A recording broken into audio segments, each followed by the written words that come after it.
5. 부부의 사랑. 부부의 사랑이란 남자와 여자의 사랑이 하나 되는 것을 말합니다. 부부의 사랑은 부모의 사랑을 중심하고 자녀의 사랑과 하나 되어서 그 사랑을 중심하고 하나님의 사랑과 하나 될 수 있는 것입니다. 완전한 부부 사랑의 기원이 이루어질 때는 하나님의 사랑이 깃들게 되는 것입니다. 부부가 하나님을 사랑하고 인류를 사랑하는 마음의 바탕 위에서 폭발될 듯이 서로 사랑한다면 그 가정으로 말미암아 하나님이 취하고 우주가 취할 수 있게 되는 것입니다. 그 사랑은 하나님을 위한 사랑이 아닐 수 없는 것이요 인류를 위한 사랑이 아닐 수 없는 것입니다. 그 사랑의 뿌리는 어디에 있느냐? 자기에게 있는 것이 아닙니다. 하나님의 사랑이 근원이요 인류의 사랑이 근원인 것입니다.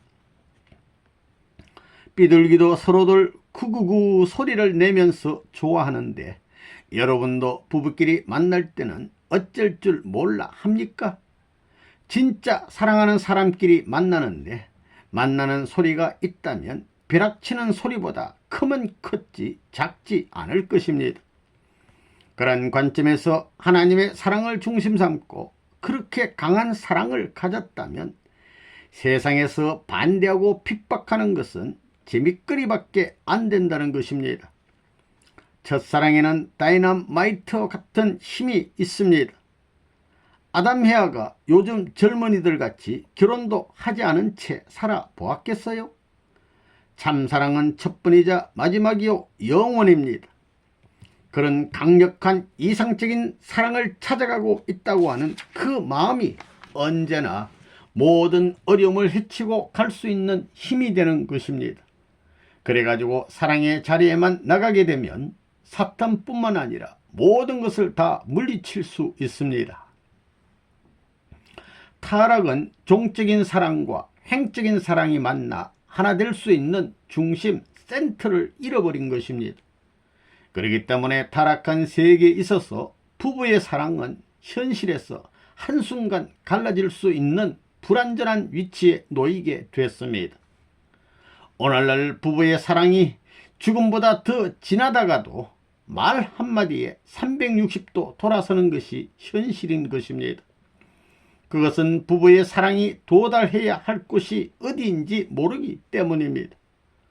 오늘날의 세계가 멸망을 향해 치닫고 있는 것도 부부 사랑의 질서가 깨졌기 때문이라 하겠습니다. 진짜 사랑은 온몸이 하나 되고 심정과 핏줄이 전부 다 하나 되어 사랑하는 것입니다. 이렇게 사랑할 수 있는 사람이 누구냐? 부부입니다. 부부 없는 세상이라면 사는 맛이 있어요?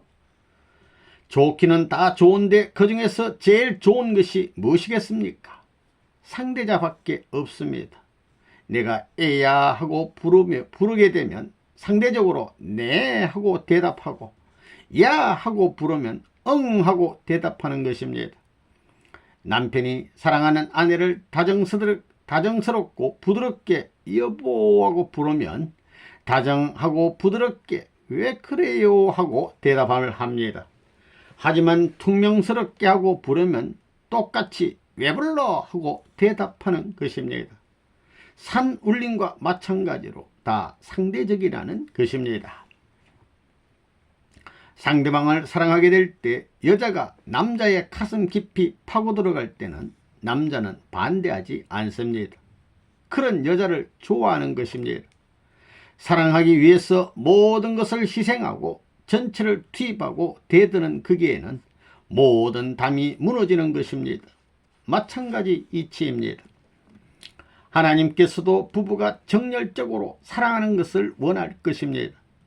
그래서 처녀 총각이 결혼하기 전에 손을 잡지 말라는 것은 100볼트면 100볼트 사랑을 하기 위해서 누전되는 행동을 해서는 안 된다는 것입니다. 그렇게 되면 온 정성을 다해 남편을 사랑할 수 있을 것입니다. 어느 정도냐 하면 자기 남편이 멀리 떨어져 있는데도 그 아내는 자기가 남편에게 간다는 생각을 하기도 전에 남편에게 가버릴 정도가 되어야 합니다. 남편이 멀리 떨어져 있는데도 말없이 그 남편을 따라가는 것입니다. 우리 개개인은 몸과 마음이 상충되어 있으니 마음을 중심 삼고 몸을 하나로 만들어 마음 가운데 하나님이 임재할 수 있는 상대적 기반을 조성해야 합니다. 이런 남자와 여자가 축복을 받아서 완전한 사랑을 주고받으며 기쁨을 누릴 때 하나님이 보시기에 지상에 핀 꽃과 같다는 것입니다. 또 그들의 사랑으로 인하여 이루어지는 모든 조화만상은 하나님께 향치와 같은 것입니다. 이와 같은 아름다운 꽃과 향치 속에 하나님은 살고 싶어 찾아오신다는 것입니다. 하나님의 사랑이 찾아올 수 있는 터전이 곧 부부의 사랑의 자리라는 것입니다. 그 자리는 모든 만물과 우주가 화동하는 자리가 될 것입니다. 이러한 내용과 길을 가르쳐 주는 것이 통일교회요, 통일교회의 원리입니다. 하나님께서 최고로 좋아하는 멜로디가 무엇이냐 하면 남자 여자가 서로 좋아서 기뻐하는 영원한 부부의 웃음소리인 것입니다. 그런 부부가 세상을 이해하여 품을 수 있고 우주 전체를 수용할 수 있는 마음으로 삶을 영위할 때 웃음은 자연 발생적이 됩니다. 그런 남녀의 아름다운 모습이 하나님 앞에 한 송이 꽃이 아니고 무엇이겠습니까? 이것은 단순한 이상이나 추상이 아닙니다. 본래의 세계를 말할 뿐입니다. 부부끼리는 앞산을 바라보면서도 저 산이 생겨난 것이 누구 때문인가를 물어보고 온 우주를 생각하면서도 이 우주가 생겨난 것이 누구 때문인가를 물어봅니다. 그러면 나 때문인 동시에 너 때문에 생겨난 것이라고 대답하는 것입니다. 부부는 바로 이런 것입니다. 이 우주가 생겨난 목적을 성사시키는 것이, 주체적인 목적을 중요시하는 것이 부부가 하나 되는 길입니다. 부부는 마음을 중심 삼고 인격을 중심 삼고 사랑을 중심 삼고 얘기하는 것입니다. 부부는 같은 길로 가는 것입니다. 그렇지요? 시골떡이 아가씨라도 장간하고 결혼하면 어떻게 됩니까? 같은 길로 가는 것입니다. 같은 길로 가요, 안 가요? 그 시골떡이 여자가 국민학교도 못 나왔다 할지라도 모든 사람이 장관 사모님이라고 하면서 머리를 숙여야 하는 것입니다. 숙여요, 안 숙여요? 숙입니다. 이렇게 부부는 같이 가는 것입니다. 부부에게 그대의 사랑이 따로 있고 내 사랑이 따로 있습니까? 그대의 사랑이자 내 사랑인 것입니다. 너 사랑이자 내 사랑인 것입니다. 부부가 서로 당신이 나를 얼마나 사랑하냐고 물어볼 때 요만큼 사랑한다면 기분이 좋아요. 제일 많이 사랑한다고 해야 기분이 좋은 것입니다. 그렇지요? 사랑에 취한 사람들의 웃음을 보면 그것도 상대적입니다. 남자는 웃을 때 눈을 더 크게 뜨는데 여자는 웃을 때 지그시 감습니다. 남편의 눈이 커지고 아내의 눈이 점점 작아지면 그들 부부는 사랑에 취한 행복한 부부라 할 수 있을 것입니다. 사랑하는 부부끼리 일방적으로 상대방의 얼굴이 어떻다고 규정 짓지 말아야 한다. 자기 상대의 얼굴이 한 모양으로만 느껴진다면 그것처럼 실적나는 것은 없다. 상대방의 얼굴은 기쁜 마음으로 보게 되면 기쁜 상태로 나타나고 사랑의 마음을 갖고 볼 때는 아름답게 보이는 것이다. 물이 흐를 때 굽이 치는 것과 같이 한 굽이 돌 때마다 새로운 모양이 나타나듯 늘 상대의 얼굴을 새롭게 느껴라. 남자가 행복한 때는 어느 때이고 여자가 행복한 때는 어느 때라고 여러분은 생각하십니까?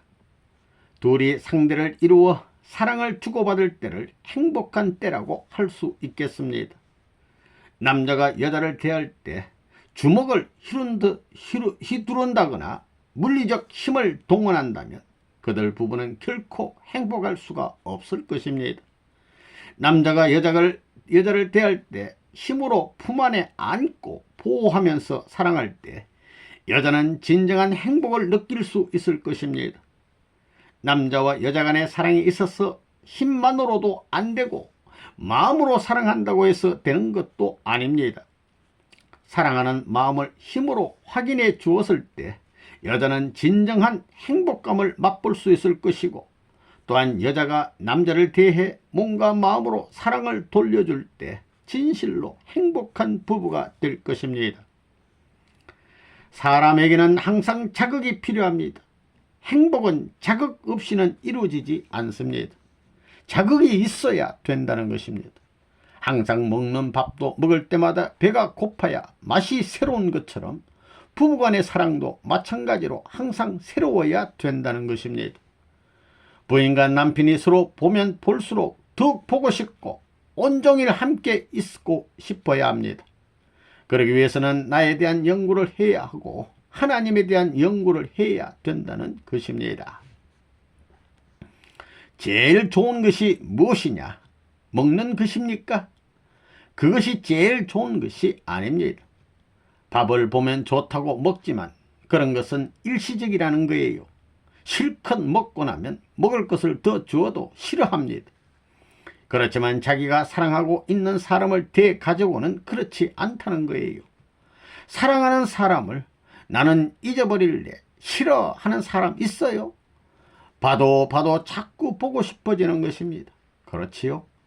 보아도 또 보고 싶고 또 보아도 또 보고 싶어지는 것입니다. 그래서 서로가 너가 앞에 서고 내가 뒤에 서고 하면서 수레바퀴 같이 돌아간다는 것입니다. 여기에서 통일이 벌어지는 것입니다. 처녀들도 시집을 가면 남편을 맞이하게 됩니다. 시집을 가기 전에는 아이고 짓궂은 이 남자야 내가 뭐가 필요하냐 하다가도 일단 시집을 가서 사랑에 딱 걸려 놓으면 아이고 당신이 없으면 나는 닭이나 꿩이요 하며 남자에게 매달립니다. 왜 그러겠습니까? 사랑이 어떻다는 것을 알았기 때문입니다. 알고 보니 자기보다 귀하더라는 것입니다. 그런 것을 발견했기 때문에 그러는 것입니다. 결혼 후의 가정생활은 하나님을 한가운데 모시고 그 하나님이 함께 기뻐하시는 모습을 보면서 서로 사랑할 수 있는 관계가 되어야 진정한 기쁨을 느낄 수 있습니다. 남녀가 결혼하여 서로 사랑하는 일은 본래 부끄러워해야 할 일도 아닙니다. 이것은 가장 존엄한 일이며 신성하고 아름다운 것인데도 불구하고 하나님의 계율을 범하였기 때문에 사랑의 역사는 죄악으로 인해 수치스러운 방향으로 흘러왔습니다. 에덴 동산에서 벌거벗고 춤추는 것을 누가 보았겠습니까?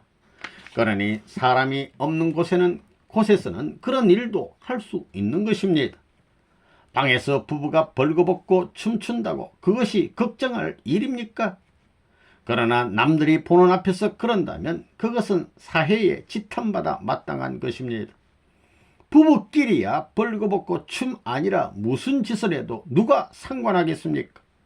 그러므로 축복 가정들도 둘이 벌거벗고 춤도 추라는 것입니다.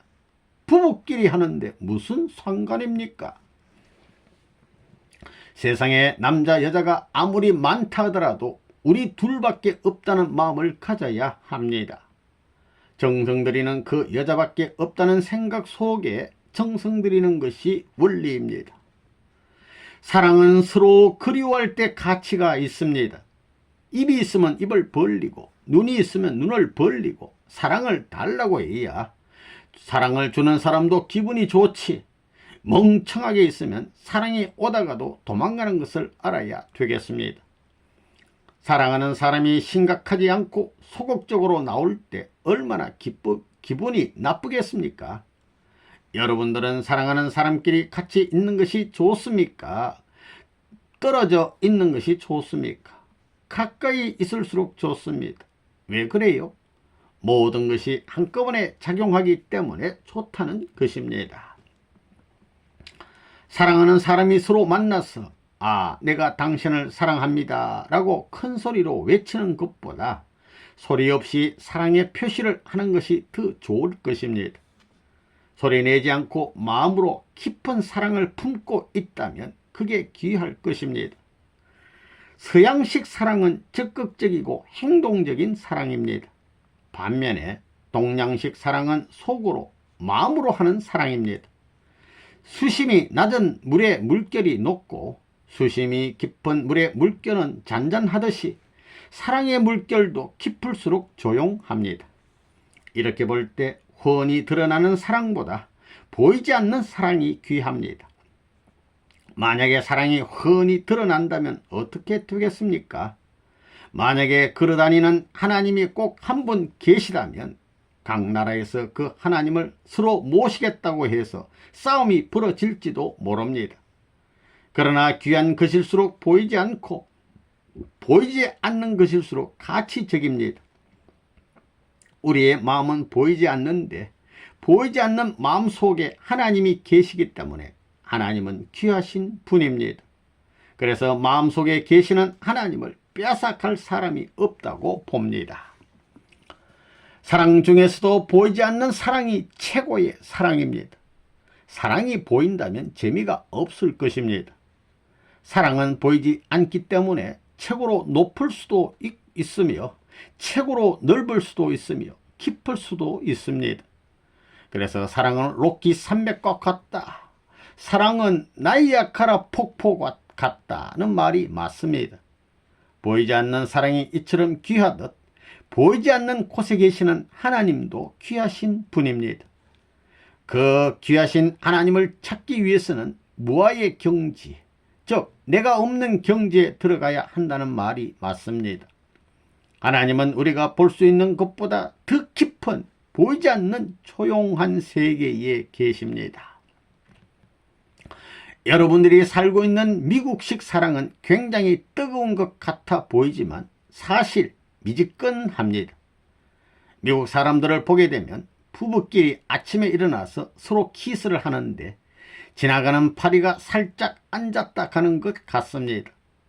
동양 사람들 부부를 볼 때 남편이 아내에게 키스를 해줄라 치면 사랑하는 눈으로 마주 보다가 부끄러워서 얼굴을 붉히고 고개를 살짝 떨어뜨리는데 그 모습이 그림같이 멋있습니다.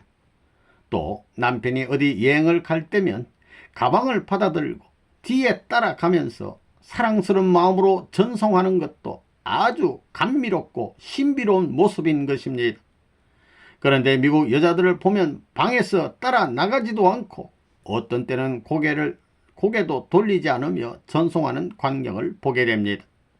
그러므로 서양을 잘 아는 동양인들은 미국 여자를 아내로 맞아들이려 하지 않습니다. 사랑하는 부부간의 대화를 볼 것 같으면 세상의 어떤 시나 그림보다 아름다운 것입니다. 또 사랑하는 사람끼리 우리 둘이서 하는 말이 얼마나 아름답고 멋있는 말입니까? 하나님은 인간을 지으시고 축복해 주실 때 부부가 행복해질 수 있도록 하셨습니다. 그러한 축복의 문을 열고 들어간 부부가 들어가자마자 싸움을 하지는 않습니다. 사랑의 문을 들어선 부부는 둘이 속삭이느라 여념이 없다는 것입니다. 나는 당신을 만나기 위해 이렇게 기다려왔습니다. 나의 생명은 당신을 통해서 그 가치를 꽃피울 것입니다. 당신을 사랑하기 위해서 태어났고 또 오늘을 위해 기다려왔습니다. 등등 서로가 찬양하는 달콤한 이야기뿐이라는 것입니다. 이 세상에 사랑의 미로만큼 달콤한 것은 존재하지 않을 것입니다. 부부가 잠자리에 들었어도 속삭이는 미로는 세상의 모든 필요와 미움을 녹이는 청량제가 되는 것입니다.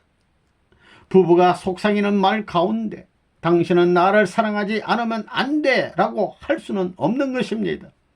사랑이 자연스럽듯이 사랑의 미로도 부드럽고 아름다운 것이기 때문입니다. 사랑을 알고 난 아내는 남편의 가슴에 머리를 묻고 오수를 즐기고 싶다는 충동이 일어나기도 합니다. 그것은 행복에 취해서 정신을 바로 가질 수 없기 때문인 것입니다. 결혼하기 전에는 무섭고 징그럽게 보이던 남자가 결혼하여 남편이 되고 나서는 보고 싶어서 하루에도 몇 번이고 보지 않으면 안 될 만큼 심경의 변화를 일으키는 것이 여자입니다. 그래서 전화를 하여 점심시간에 잠깐 집에 다녀가라고 불러내기도 합니다. 사랑을 안 남자도 마찬가지입니다. 틈만 있으면 아내의 무릎을 베개 삼아 잠자고 싶어 합니다. 그래서 점심시간이나 커피를 마실 시간이나 할 것 없이 시간 나면 집으로 달려오곤 합니다. 또 결혼하기 전에는 그런 것이야 여자가 할 일이지 어디 사내 대장부가 할 일이야 하면서 안 하던 짓도 아내가 원하기만 하면 서슴없이 하곤 합니다. 이런 것들이 사랑을 알고 난 남자와 여자에게 있어 흔히 일어나는 변화라고 하겠습니다. 남자와 여자가 하나님의 중보로 만났을 때 어떻게 사랑의 표현을 하느냐. 사랑의 발전 과정을 보게 되면 첫째 입이고 둘째 가슴이며 셋째가 생식기입니다. 여자가 처음으로 남자를 만나 사랑을 시작하기 전에 부끄러움을 느끼고 숨기는 것은 입이기에 손으로 입을 가리는 것입니다. 사랑의 시작이 입맞춤으로 시작되기 때문입니다. 사랑이 점차 성숙해지면 그 결실로 아들딸이 태어나게 되는 것입니다. 여자에게 있어 생식기는 사랑의 성소인데 그 문을 열 수 있는 열쇠는 남편만이 가지고 있는 것입니다. 남편이 부인의 사랑의 성소를 열 수 있는 열쇠를 2개나 그 이상 가지고 있다면 그 남편은 사탄입니다. 또 부인의 성소가 남편이 가지고 있는 열쇠로만 열려야 하는데도 불구하고 아무런 열쇠를 가지고 열어도 열릴 수 있다면 그 역시 사탄인 것입니다. 남편이 가진 사랑의 열쇠가 부인의 성소를 열고 들어가면 거기서 세상에서 가장 값지고 가치 있는 아들딸이 탄생하게 되는 것입니다. 그 아들딸의 가치는 세상에서 무엇과도 바꿀 수 없는 사랑의 결정체인 것입니다.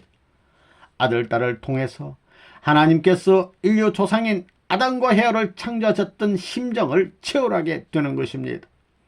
그래서 부모는 아들딸을 보면서 이리 보아도 내 사랑, 저리 보아도 내 사랑 하고 노래하며 기뻐하게 되는 것입니다. 사랑으로 태어난 아기가 무슨 짓을 해도 밉지가 않고 마냥 좋은 것은 그 아기가 자기의 피와 살로 그리고 사랑으로 만들어진 분신체이기 때문입니다. 오줌을 싸고 똥을 누고 코를 흘려도 마냥 귀엽고 사랑스럽기만 한 것입니다. 그것들 속에 사랑이 젖어 있기 때문입니다. 남편과 부인 관계에서도 사랑이 강력한 힘으로 맺어졌다면 상대가 무슨 짓을 하거나 어떤 일을 해도 기쁘고 사랑스러워야 하는 것입니다. 남편 몸에서 나는 냄새가 싫다고 한다거나 부인이 하는 몸짓이 싫다고 생각하거나 느끼는 것은 둘 사이에 완전한 사랑이 이루어져 있지 않기 때문입니다. 그러한 부부는 목적을 위해 이해관계로 맺어졌기 때문입니다. 6. 부부의 운명길. 결혼이란 무엇이냐? 부부가 가야 할 운명길을 찾아가는 것입니다. 현재 개개인의 운명길을 넘어서 가중된 운명길을 추구하는 것을 말하는 것입니다. 한 번의 결혼으로 인하여 두 남녀가 하나의 운명길로 묶어지면 내 마음대로 할 수 없는 것입니다. 남자로 태어났으면 남자의 운명길을 가는 것이고 여자로 태어났으면 여자의 운명길을 가야지 내 마음대로 운명길을 벗어나서 갈 수 없는 것입니다. 내 마음대로 하는 것은 통하지 않는다는 것입니다. 운명길을 내 마음대로 할 수 없으니 싫든 좋든 옆으로 가든 거꾸로 가든 운명길을 가야 하는 것입니다. 한번 결혼을 한 후에는 자기 마음대로 할 수 없습니다. 결혼하여 가정을 지닌 운명길은 생명을 걸고 가야 하는 것입니다. 인간이 가는 심정의 길, 남자와 여자가 하나 되어 가는 심정의 길을 확대하면 그 초점이 하나님의 정도의 길과 연결되어 일치되는데 그것이 남자와 여자가 하나 되어 만든 가정적 사랑의 이상 결착점입니다. 남자면 남자로서 갈 수 있는 그 한 점을 찾아야 되고, 여자면 여자로서 하나님의 심정에 귀착할 수 있는 한 점을 찾아서 그것을 연장하여 가정적 사랑을 중심하고 부부가 함께 가는 결착점을 찾아야 합니다. 사랑이 이루어지는 순간부터 여러분은 둘이 아니고 하나인 것입니다. 부부가 되면 독자적인 행동은 할 수 없으며 연대 책임을 져야 합니다. 부부는 짝이라고 볼 수 있습니다. 얼굴이 제각기 다른 것처럼 사람의 운도 다릅니다. 일생의 운명이 다릅니다. 남편의 운명이 나쁘더라도 아내의 운명이 좋으면 그로 인하여 남편의 운이 좋아질 수 있습니다. 반대로 아내의 운명이 나쁘더라도 남편의 운명이 좋으면 그도 역시 좋아집니다. 그러므로 부부의 운명은 산과 골짜기를 흠으로써 평지를 만드는 것과 같다고 생각할 수 있습니다. 평지를 만들어 거기에 부부의 이상을 가지고 나무를 심기도 하고 밭을 갈기도 하고 여러 가지 계획을 추진할 수 있는 것입니다. 그러한 이치를 생각해 볼 때 상대를 외면적으로만 보고 결합해서는 안 되는 것입니다. 결혼이란 두려운 것입니다. 결혼이 잘 성사되지 못했을 때에는 남성이 죽거나 여성이 죽거나 두 사람이 함께 죽는 경우가 생깁니다. 이런 일은 얼마든지 볼 수 있습니다. 여러분들이 알지 못하는 곳에서 이런 법칙이 작용하고 있다는 것을 잘 알아야 하겠습니다. 그리고 자기 일대가 번영한다고 해서 앞으로도 그렇다고 말할 수 없습니다. 적어도 3대, 7대 이상을 보아야 합니다. 이렇게 생각했을 때 여러분들의 눈으로 보았을 때는 서로 맞지 않는 것 같지만 3년 이상을 살아보면 압니다. 선생님은 역사를 두고 전통적 측면에서 이런 말을 하느니만큼 부부가 하나 되도록 노력해야 되겠습니다. 여러분 부부는 옛날 예수님과 성신의 입장이나 마찬가지입니다. 여러분이 하나 되어 가지고 하나님을 중심 삼고 생명들을 붙들고 통곡하면 반드시 번식이 벌어지는 것입니다. 그런지 안 그런지 해보라는 거예요. 그렇게 되지 않으면 내 말이 거짓말입니다.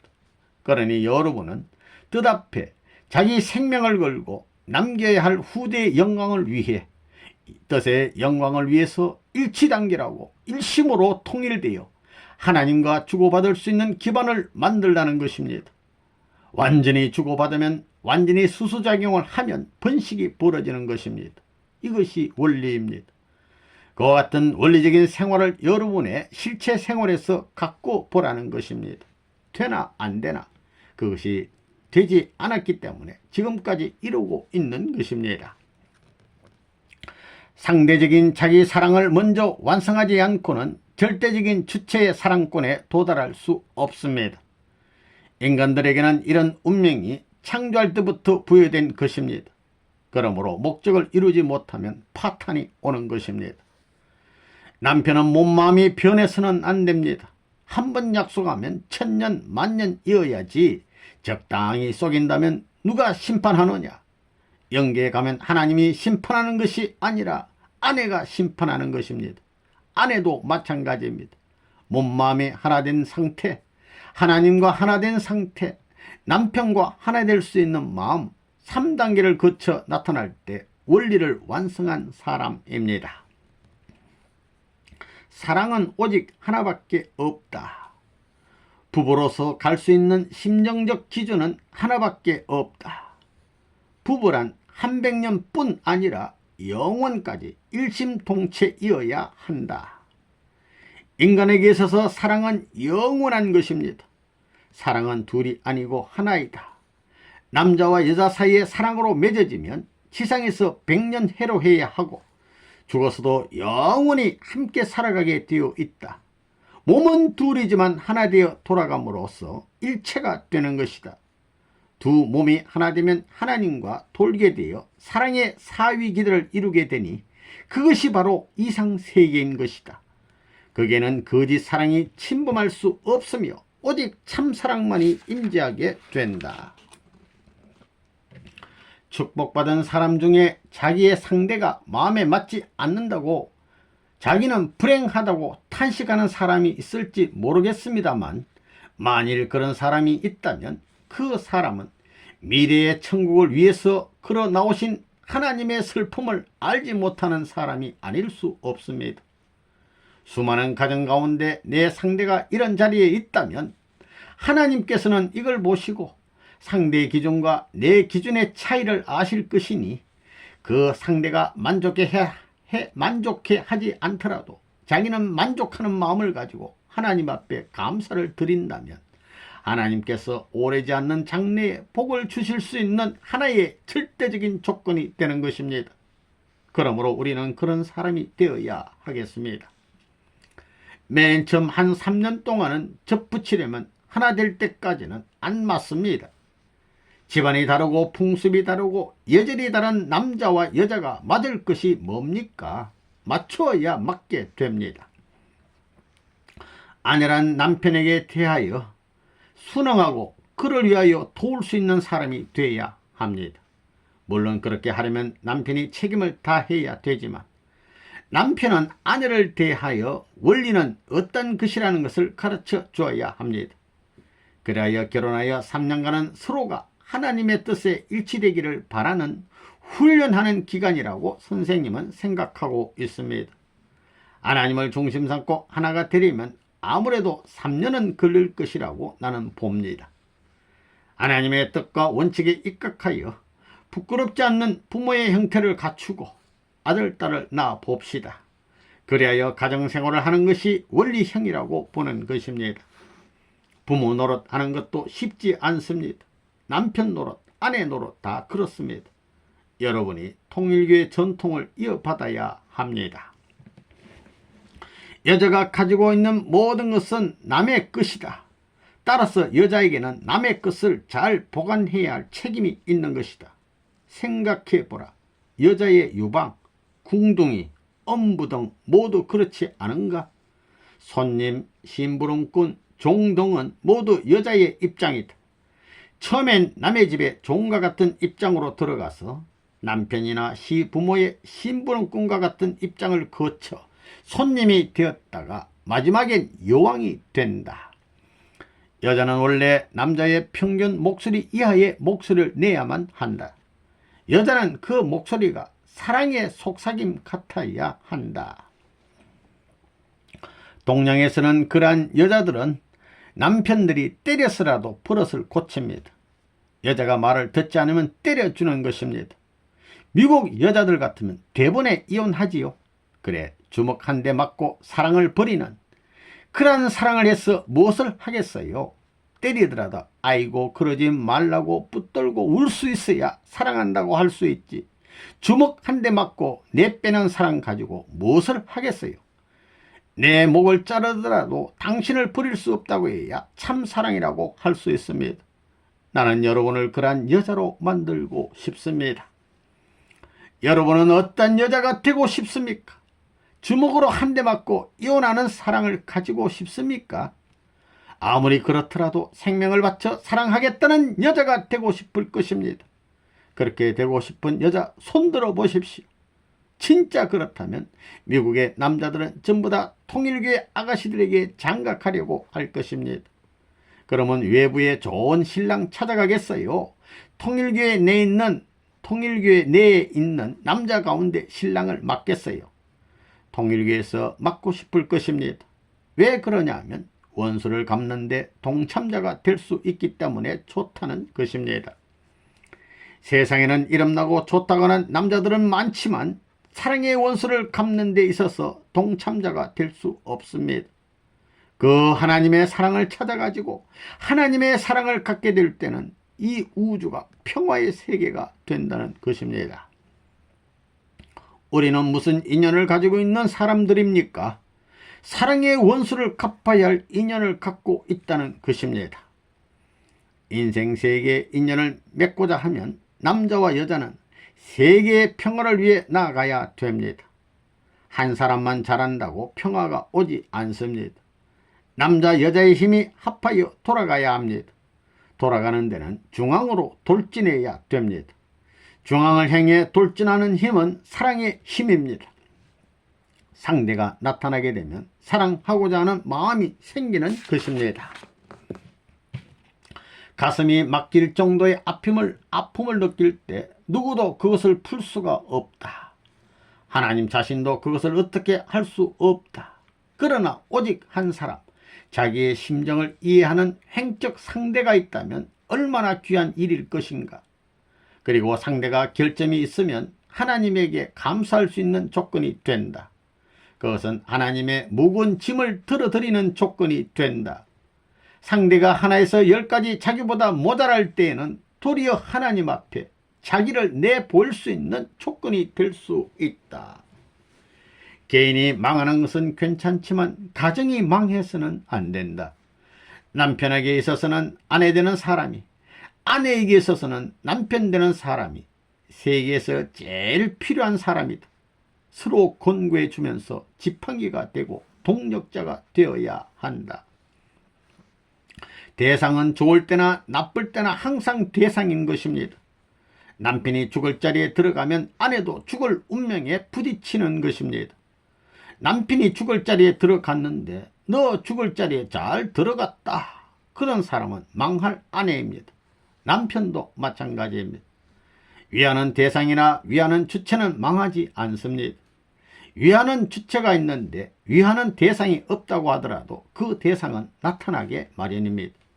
위하는 대상이 있는데 그 주체가 나타나지 않더라도 끝까지 가게 되면 나타나게 마련입니다. 이렇게 돼 있습니다. 여러분이 이것을 확실히 알아야 됩니다. 며칠 하지 않아서는 안 됩니다. 시작했으니 죽을 때까지 내 일대에 안 되면 몇 대에 가서라도 될 것이다 하는 마음을 가져야 됩니다. 몇 대를 기다리면 기다릴수록 나쁜 것이 아니라 그는 세계적인 축복을 하나님이 해주려고 기다리고 있는 것입니다. 끈기 있는 족속이니까 너의 후손 한 10대고 20대 기다리다가 세계적인 역사적인 축복을 너희 가정에 해주겠다. 하늘은 이렇게 생각하는 것입니다. 인간은 타락함으로 말미암아 하나님의 사랑을 잃어버렸습니다. 하나님의 사랑이 없는 상태에서 관계를 맺은 것이 타락이기 때문에 오늘날 우리가 세상에서 맺은 사랑의 인연은 본성의 인간이 그리워할 수 없는 사랑입니다. 그 사랑은 전부 다 지상에서 녹아 없어질 사랑입니다. 그렇기 때문에 영계에 가면 지상에서 아무리 금실이 좋던 부부도 남이 되고 맙니다. 틀림없이 갈라집니다. 그러나 본래부터 타락하지 않고 하나님의 사랑으로 결합해서 출발한 부부라면 영원히 갈라질 수 없는 것입니다. 7. 사랑하는 사람이 죽으면 왜 슬픈가? 사랑하는 사람이 죽으면 왜 슬프냐? 사랑하는 사람이 죽으면 그것을 적극적으로 느끼게 되는데 그것은 이 우주에 가득 차 있는 초인적인 힘의 작용으로 인해서입니다. 사람은 자기에게 이 힘이 들어오면 들어올수록 하나님과의 종적 관계를 중심 삼아가지고 우주적인 힘을 느끼게 되는 것입니다. 그런데 사랑하는 사람이 죽으면 그 힘이 자기에게서 떠나게 됩니다. 그리고 떠난 결과를 적극적으로 느끼게 되는 것입니다. 이것은 비통한 사실입니다. 내가 완전한 합격품이 되어야 하는데 그로 말미암아 불합격품으로 결정되는 것입니다. 우리 인생은 완성을 추구합니다. 그런데 그와 반대되는 불합격 요소를 갖게 될 때는 거기에 비례하는 요건을 우주의 힘이 몰아내는 것입니다. 그러면 그것이 고통으로 나타나는 것입니다. 여러분은 이것을 확실히 알아야 되겠습니다. 지구상에서 사라진다는 것은 고통이요 아픔이다. 남편이 없으면 차라리 좋겠다고 생각하는 것도 상대적인 원리 원칙에 어긋나고 우주 공법에 위배되는 것이다. 그러기에 남편이 죽으면 나도 죽는다 하게 되는 것이다. 그것이 곧 고통이다. 모든 상대적인 요건에 부합될수록 행복한 것이다. 아무리 간절해도 간단하면 재미가 없다. 여러분의 남편이나 아내가 죽으면 슬퍼할 것입니다. 왜냐하면 우주의 원칙은 부모와 부부와 자녀 3단계가 하나 되어 하나님을 중심 삼고 사위기들을 형성하게 되어 있습니다. 이 우주의 원칙에 의해 불합격자는 합격권 내에서 추방되기 때문에 고통과 슬픔을 느끼게 되는 것입니다. 왜냐하면 3단계를 중심 삼고 하나님과 아담 헤어를 중심 삼고 종적 횡적 세계가 벌어지기 때문입니다. 이것이 공식입니다. 그래서 아담 헤어와 아들딸이 있어야 횡적 세계가 벌어집니다. 이것이 커지면 횡적 세계는 자연적으로 생겨나는 것입니다. 그래서 몸을 중심 삼은 몸의 행적 기준이 아들딸이요, 마음의 행적 기준이 영계입니다. 곧 둘이 하나 되어야 합니다. 거기서 비로소 하나님이 영육계를 같이 할 수 있기 때문에 지상의 천국이 실현되는 것입니다. 여러분, 아내가 죽으면 남편이 왜 눈물을 흘리겠습니까? 제3목적인 아들딸을 얻을 수 있는 길이 깨졌기 때문입니다. 그것을 못 이루면 쓰러질 수밖에 없습니다. 죽을 수밖에 없어요. 그러니 울 수밖에요. 전기를 보면 양전기와 엄전기가 있는데 이 둘 중에 하나가 없어지면 나머지 것도 아무 작용을 못하는 것입니다. 사람이 가는 길도 그와 마찬가지입니다. 아무리 행복을 노래하고 뭐가 어떻다고 해도 혼자 사는 것이 행복합니까? 부부가 살다가 한 사람이 죽으면 슬프다고 엉엉 웁니다. 혼자서 자기의 갈 길을 준비할 수 있겠습니까? 왜 짝이 없으면 불쌍하다고 합니까? 천지가 기뻐할 수 있는 모든 중요한 날들 앞에 불합격자이기 때문입니다. 천지 법도의 규율 앞에 틀어졌다는 것입니다. 분명히 그 법도를 통해서만 천지의 운세는 돌아가고 행복의 요건과 그 동기가 결정되는 것입니다. 슬프다는 것도 그만큼 법도에 멀어졌기 때문이며 그러한 슬픔의 기준에 한해서는 천지 법도가 순응하지 않는다는 것입니다. 마음이 기쁘고 좋다는 것은 무엇입니까? 그 사람을 세계에서 환영해 주는 자리가 있다는 것입니다. 슬픈 것은 쫓겨나는 자리입니다. 기쁨과 슬픔이 그렇게 갈리게 되어 있는 것입니다. 신접살이를 하는 부부가 너와 나는 천생배필이요 그 누구도 막을 수 없는 하나다 하며 재미있게 살다가 남편이 죽었다면 아내 혼자 그 남편의 사랑을 찾을 수 있겠습니까? 여자 자신이 혼자서 남편의 사랑을 찾을 수 있겠어요? 없다는 것입니다. 그 사랑을 회복할 수 있는 단 하나의 길이 있다면 그것은 죽었던 남편이 되살아나는 길밖에 없습니다. 남편이 없게 될 때는 생명의 암만 있다고 하더라도 없는 것입니다. 인심 좋은 동네에 들어가 산다 하더라도 혼자 살게 되면 누구든지 다 와서 건드립니다. 그래서 돈벌이 못하는 남편이라도 필요합니다. 사랑하는 부모를 잃어버리면 말할 수 없는 비통함을 느껴야 효자입니다. 부모도 자식을 잃어버리면 비통함을 느낍니다. 부부끼리도 마찬가지입니다. 우리의 후손들도 마찬가지입니다. 이것은 천년만년 변하지 않는 것입니다. 남편을 잃게 되면 여자가 왜 우느냐?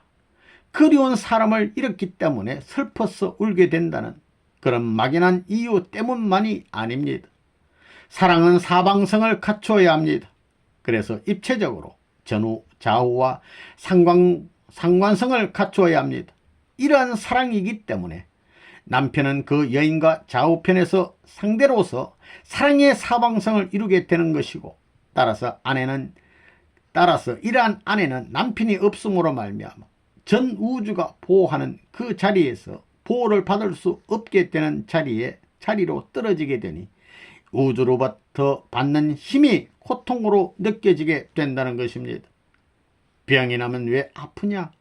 주고받을 수 있는 길이 막힘으로써 주고 싶어도 줄 수 없고 받고 싶어도 받을 수 없게 됨으로 말미암아 그 파괴된 정도를 예고하기 위한 것이 아픔으로 나타나는 것입니다. 그것이 바로 병이라는 것입니다. 사랑하는 아내를 보면 왜 좋으냐?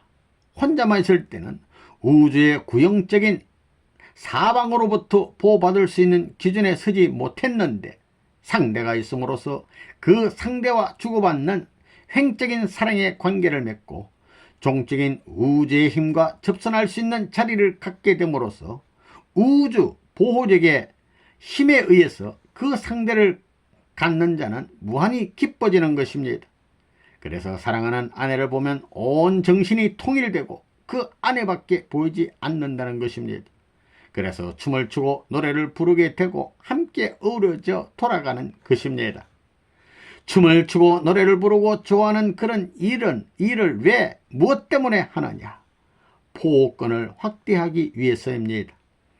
많은 사람들이 레바논 문을 반대하지만 그런 레바논 문이 미국에 가서 미국의 젊은이들과 밤을 새워가며 그들을 교육시키고 운동을 시키면서 때로는 그들과 함께 춤을 추고 노래를 부르고 즐기는 것은 무엇 때문이냐? 보호권 확대가 나와 관계되기 때문입니다.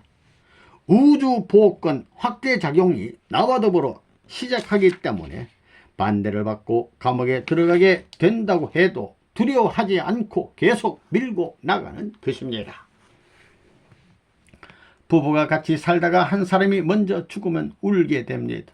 그것은 왜 그러냐 하면 이 우주의 공법 앞에 불합격한 기준에 해당하면 이 우주의 공적인 힘이 그 사람을 밀어내게 되고 또 그렇게 될 때에 슬픔의 강도가 높아지기 때문입니다. 그러면 기쁨은 어떻게 생기느냐? 그러한 우주 공법에 일치되는 자체가 되면 우주의 힘이 그를 안으려고 합니다. 그 힘이 크면 클수록 강하게 부여안게 되고 강하게 안으면 안을수록 그는 그 내적인 중심에 들어가게 되기 때문에 기쁨이 온다는 것입니다. 그러므로 슬픔과 기쁨은 어디에서 벌어지느냐? 여러분 자신에게서 벌어지는 것이 아닙니다. 이것은 힘의 원천, 즉 우주의 공법을 중심 삼고 벌어집니다. 그러면 그 우주의 공법이 무엇이냐? 남자와 여자가 맨 처음부터 끝까지 완전히 일치되어 가는 길이요. 또한 이 길이 천운이 가는 길입니다. 혼자서 가는 것이 아니라 남자 여자가 일치되어, 즉 부부가 일심이 되어 가는 길입니다. 여러분 지금까지 이런 말 들어봤습니까? 그러므로 서로 싸우고 울고불고 죽겠다고 야단 법석인 사람들은 빨리 제거당합니다.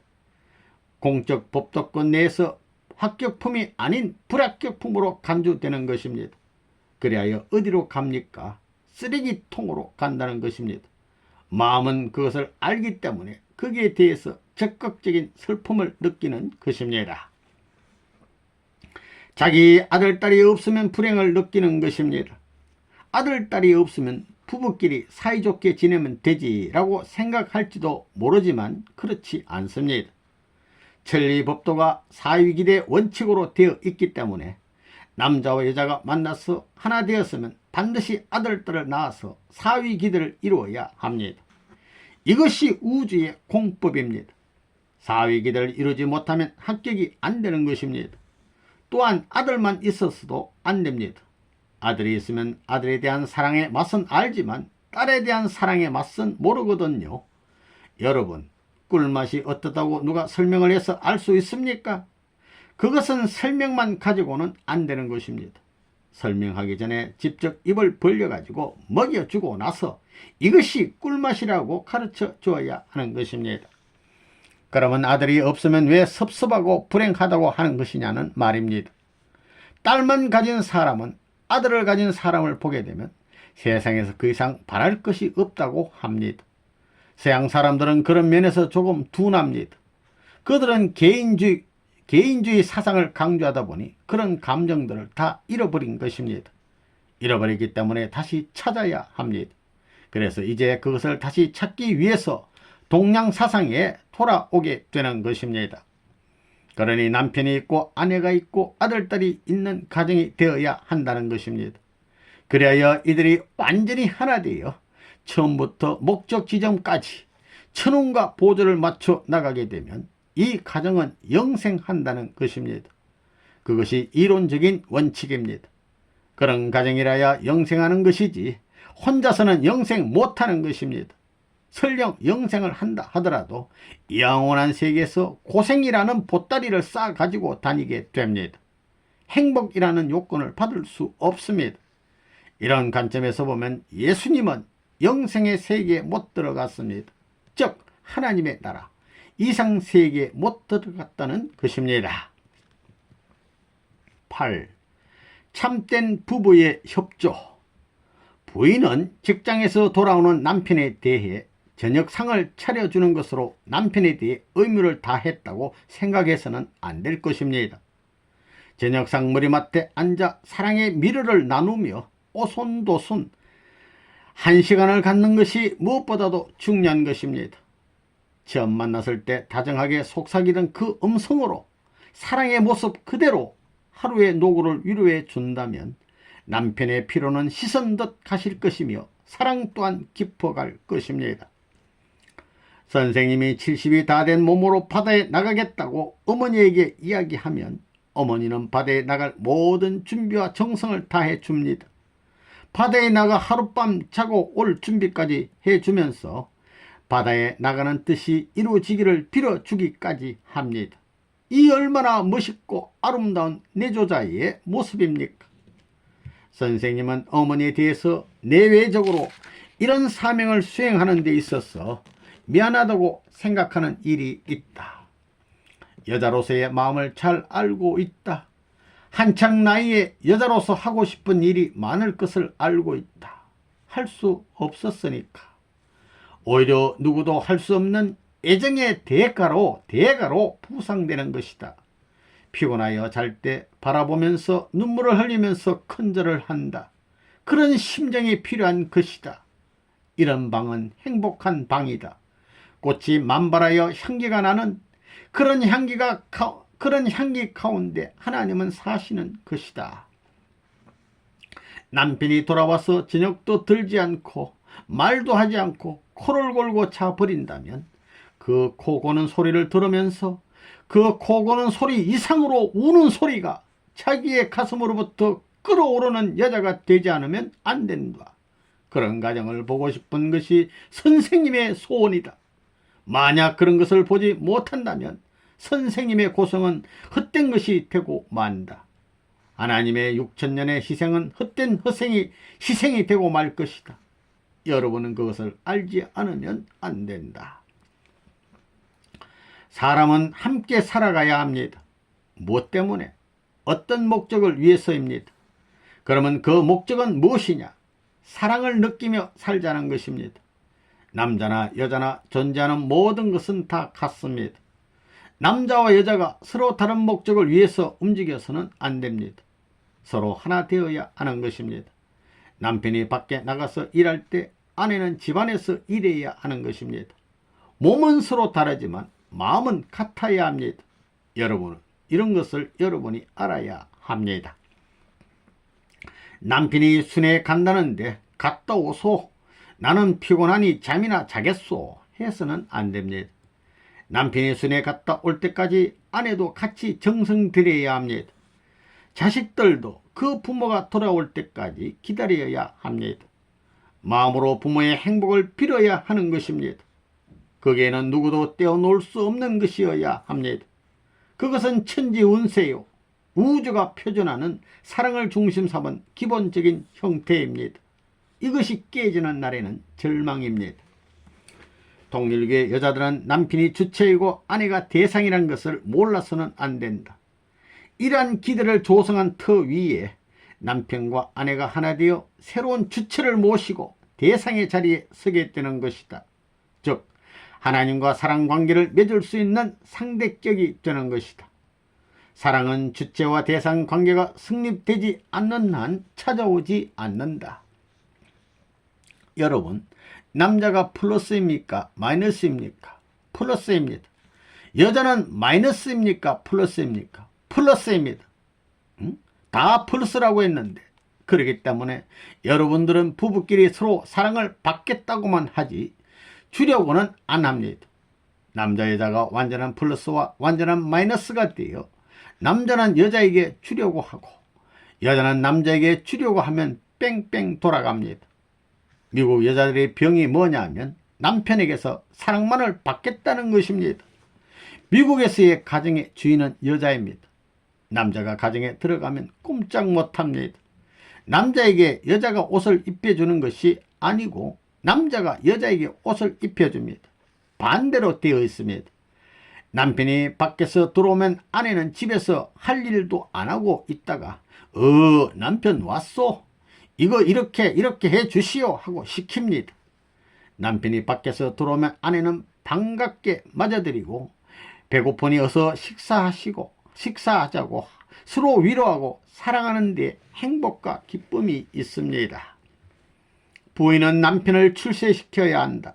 즉 내조를 잘해야 한다. 말씀의 완성자가 되라. 실체적, 심정적, 생활적으로 완성자가 되라. 말씀을 중심으로 하나님의 사랑을 꽃피운 것이 가정이다. 남자가 출세하려면 여자가 잘나야 됩니다. 그렇습니까? 안 그렇습니까? 지금 시대는 여자가 운을 탈 때입니다. 불쌍한 여자들이 좋아할 때가 왔습니다. 통일의 문 선생이 이렇게 이치적으로 밝혀주기 때문에 여자들이 좋아하나 봐요. 이 한때 여자로 태어났다면 역사를 대표한 늠름한 용사의 부인이 되어야겠다.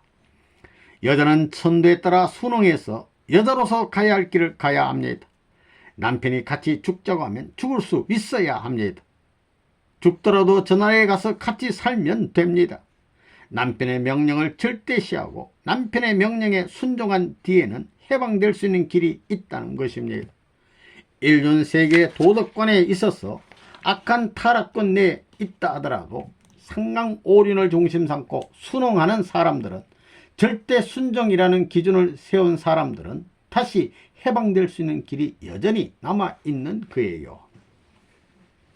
내가 아무리 미인이고 편하게 살 수 있는 입장이지만 하나님의 사랑을 받을 수 있는 남편이라면 고생하더라도 세계의 골짜기까지 따라갈 수 있어야 한다. 아무리 천대를 받더라도 내 몸을 통하여 하나님을 사랑하고 땅을 사랑하고 세계를 통치할 수 있는 아들을 낳을 수 있다면 어디까지든지 따라 나설 수 있어야 한다. 만일 세계에서 제일 못난 남편을 만났더라도 하나님의 사랑이 그 남편을 모시고 사는 가정에 찾아온다면 그 남편을 만나 정성 들이게 될 때 반드시 그 가정에 하나님이 사랑할 수 있는 성인이 나타날 것이다. 3대를 희생시켜 정성 들인다고 한다면 반드시 그 가정에 성인이 나타날 것이다. 우리 남편이 세계를 대표한 남편이라고 생각해야 한다. 이 원칙에 입각해서 여러분이 아들, 딸을 낳는 날에는 그 자식들도 위대하게 된다. 여자들이 남편을 성인과 같이 생각하고 오시는 주님 대신의 존재로 알아서 그를 위해 생명을 바치고 죽겠다는 환경적 인연이 벌어지면 거기서부터 나라를 찾을 수 있는 사람, 세계를 찾을 수 있는 사람이 나타날 것이다. 하나님이 남자보다도 여자를 더 사랑하실 것이다. 왜? 아버지라는 남자들은 하나님의 몸과 같고 여자는 상대적인 입장에 있다. 하나님이 맨 나중에 지은 글작품인 여자가 남자보다 사랑받을 수 있는 자리에 있고 그 다음에는 어머니가 될 수 있는 것이다. 그리고 아이들을 보면 엄마를 좋아한다. 아버지는 먼 데 것을 생각하지만 어머니는 가까운 데 것을 생각한다. 여자들은 현실주의자다. 아기를 낳아서 기른다는 것이 큰 것이다. 아기를 가지면 입덧을 하고 고생을 한다. 고생을 하니까 알아준다. 하나님은 여자가 왜 입덧을 하도록 지었을까? 입덧을 안 하면 여자가 아기를 갖더라도 남자는 관심을 갖지 않는다. 하나님도 얼마나 관심을 갖겠느냐. 여자는 아기를 품고 공들이고 해산하려면 어려우니까 깊은 사랑을 여자에게 내리는 것이다. 왜 쉽게 하지 어렵게 하였느냐. 쉽게 하면 사랑을 모른다. 고생을 하면서 아기를 낳아야 그 아기가 귀엽고 하나님에 대한 심정도 느낄 수 있다. 이런 관점에서 볼 때 여자는 하나님이 사랑할 수 있는 상대로 지었다. 여자는 아기를 낳음으로 말미암아 부모의 사랑을 알게 되고 남편 사랑을 알게 되고 자녀의 사랑을 알게 된다. 그리고 아버지보다도 더 사랑과 연결되기 때문에 여자는 귀한 것이다. 아버지가 아무리 자식을 사랑한다고 하더라도 어머니의 사랑에는 못 당한다. 어머니가 힘을 들였다면 누구보다도 힘을 들였고, 고생을 했다면 누구보다도 고생을 했으니 사랑한다면 누구보다도 더 사랑한다고 볼 수밖에 없다. 그런 의미에서도 여자들이 남자들보다 정서적인 분야에 있어서 높고 귀한 위치를 차지하고 있다. 아버지가 아무리 아기를 사랑한다고 해도 어머니만큼 아기에 대한 사랑을 모른다. 그렇기 때문에 천국에 간다면 여자들이 심정의 천국에 갈 것이다. 그런 관점에서 여자로 태어난 것이 나쁘지 않다. 또 하나님은 공평하다는 것을 알게 된다. 여자들이 꽃이라면 나팔꽃같이 사랑의 향기를 멀리 퍼지게 해야 한다. 부부 사이에서 남편이 하는 일을 간섭하지 말라고 했다고 아내가 간섭을 안 하면 됩니까? 아내도 남편과 대등한 자리에 나갈 수 있는 것입니다. 남편이 없을 때에는 아내라도 그 자리에 나설 수 있어야 되는 것입니다. 여러분, 아내 되는 사람은 남편 앞에 빚지지 않아야 됩니다. 가정에 자리 잡는데도 여자들이 잘 해야 합니다. 아내는 남편의 하는 말을 100% 받아들이는 자세가 돼 있어야 합니다. 말뿐만 아니라 행동까지. 그가 동으로 가라 하면 동으로 가겠다고 할 수 있는 내적 인연을 맺어야 됩니다. 남편이 가는 대로 아내가 가지 않으면 그건 아내가 아닙니다. 시집가는 아가씨가 첫날 밤에 신랑 앞에서 신랑이 물으면 어떻게 대답할 것인가를 생각하듯, 여러분도 사랑하는 그분 앞에 일생을 바치는 첫 순간에 내가 무슨 말을 할 것인가를 생각해 보아야 합니다.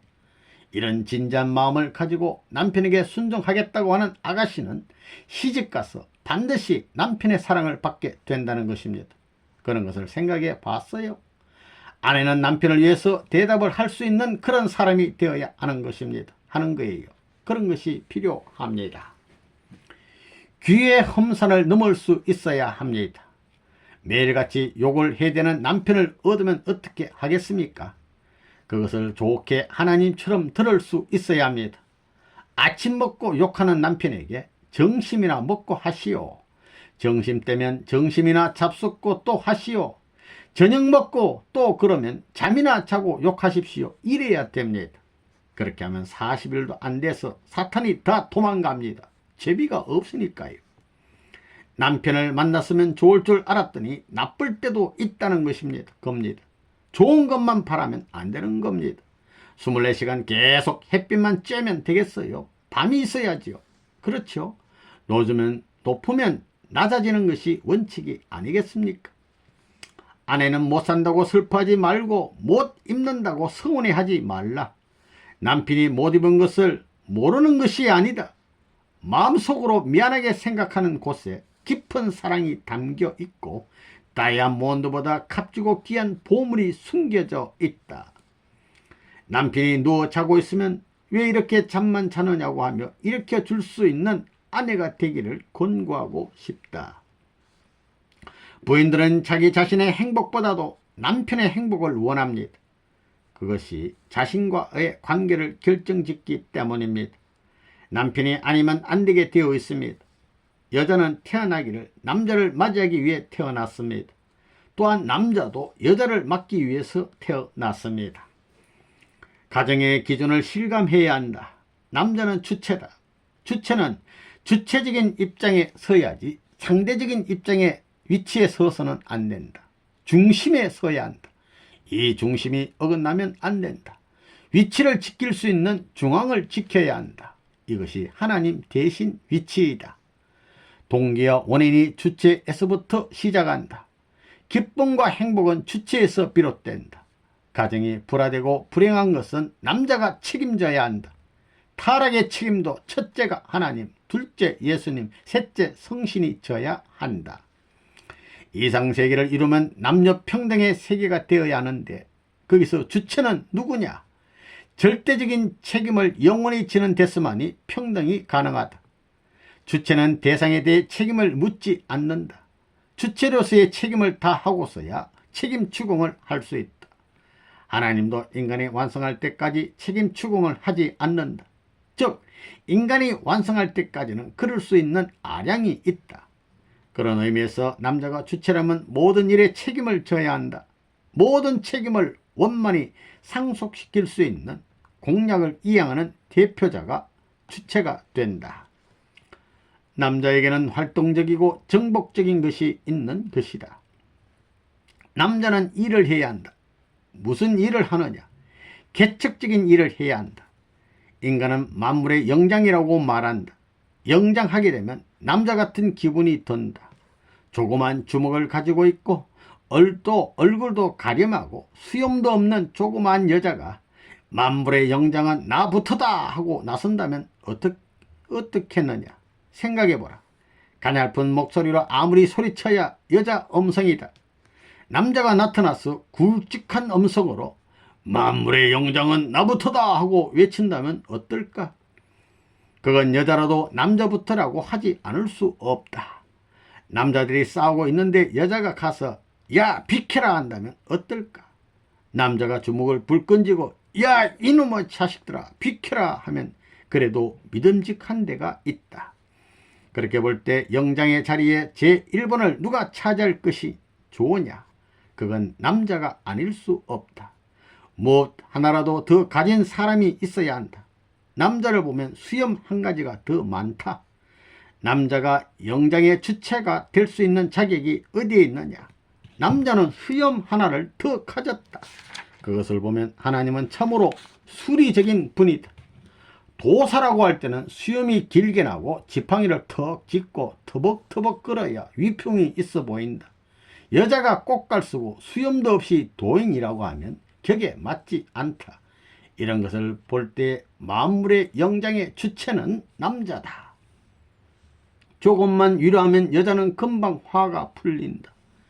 자기 아내의 생일이 되거든 그 동네 아주머니들을 데려다가 아내를 지극히 사랑하는 마음으로 아내를 위해 그들 앞에 춤이라도 추고 노래라도 해줄 수 있어야 한다. 아내에 대해 노했거나 자식에 대해 채찍을 가했으면 사과하고 그 몇 배 사랑해 주어야 한다. 사랑을 많이 가진 남편은 그 집안에서 욕을 하더라도 이것은 다 사랑의 자극이 될 수 있습니다. 사랑이 없는 남편의 한마디 말은 그 한마디가 살을 에이는 것 같은 파괴의 동기도 되는 것입니다. 사랑이 있으면 매를 치더라도 좋지만 사랑이 없는 곳에는 무엇이든 싫은 것입니다.